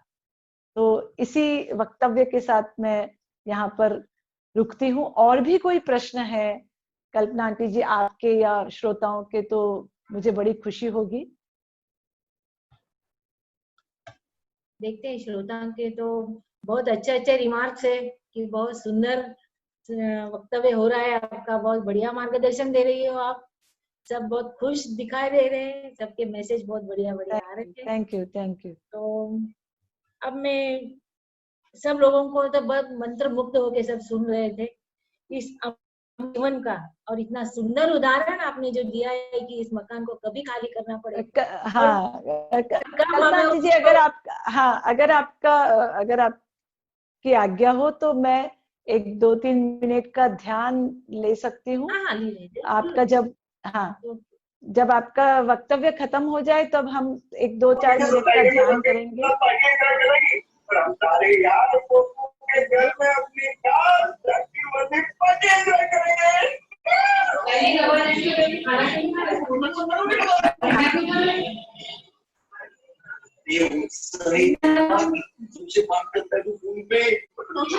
आवाज बहुत आ रही है और फिर ये बात रोशन बेटे ने मुलिया मंडल को बताया और फिर मुझे बताया। तो ये बात जय श्री कृष्णा। मैं बहुत ही डिस्टर्बेंस हो रहा है, पकड़ कर कहेंगे कि आज के बाद शादी वाली कभी नहीं करेंगे।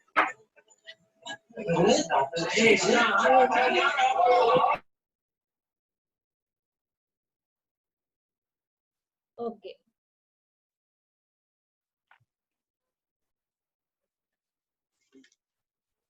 बहुत बहुत धन्यवाद अंजना जी। आपने बहुत ही सुंदर शब्द में सबको अपना विचार रखकर बहुत ही मंत्रमुग्ध कर दिया। एक दो प्रश्न आए हैं, मैं ले सकती एक हूँ? दो क्वेश्चन आ रहे हैं, तो हम क्वेश्चन ले सकते हैं ना? हाँ हाँ बिल्कुल बिल्कुल। तो आप ही पढ़ लीजिए, वहां पर एक अभी क्वेश्चन आया था बीपी के बारे में, वो थोड़ा मेरे यहाँ से निकल गया है। हाँ हाँ हाँ। अवनी जी बजाज ने पूछा है कि लो बीपी के पेशेंट्स फास्टिंग कर सकते हैं क्या?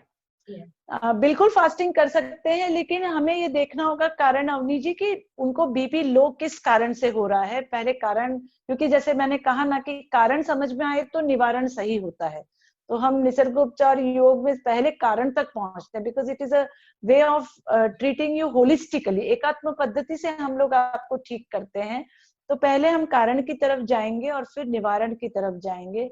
लेकिन उपवास के लिए सिर्फ मुझे आप लोगों से एक ही निवेदन है कि ऐसा नहीं होता है कि आज आपने वक्तव्य सुना या कहीं और उपवास की महिमा सुन ली और कल आपने उपवास रखना शुरू कर दिया। उपवास के लिए भी शरीर को पहले फिट करना पड़ता है, और शरीर और मन भी, क्योंकि मन विद्रोह करता है। मन को पहले काबू में करना, बोलते हैं ना निश्चले निश्चलम मने। तो जब इतना निश्चल मन है ये कि इस निश्चल मन को पहले संयम में लाकर उसको कंट्रोल कर लेंगे, तभी आप उपवास पूरी तरह से कर सकते हैं। तो उपवास के पहले मानसिक और शारीरिक खुद की तैयारी कीजिए। जैसे ही आप ये तैयारी करते हैं तभी आपके उपवास सक्सेसफुल होते हैं। नहीं तो आपको हो सकता है एसिडिटी की तकलीफ हो जाए। बहुत लोगों को सुनती हूँ सिर में दर्द रहता है या इतनी तकलीफ होती है कि वो उपवास करने की वापस हिम्मत नहीं कर पाते हैं। तो मेरा नम्र निवेदन है कि सबसे पहले तो उपवास के ये सारे आइटम्स आपके उपवास के थाली से निकालिए। जैसे ये आइटम निकालेंगे आपको उपवास में हल्कापन महसूस होगा, और फिर रसाहार पर, फिर एक टाइम खाने पर, फिर थोड़ा और रसाहार पर, ऐसे करते करते अपनी बॉडी को पहले फिट कीजिए, फिर आप उपवास का आनंद ले सकते हैं। और करीब करीब सारी बीमारियों में, एक प्रेगनेंसी को छोड़ के बाकी सारी बीमारियों में उपवास बहुत अच्छा result, including cancer, including many diseases.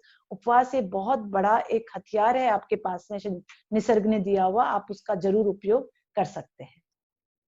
जरूर, लंघन का तो बहुत ही महत्व है निसर्गोपचार में, और पहले के लोग करते भी थे।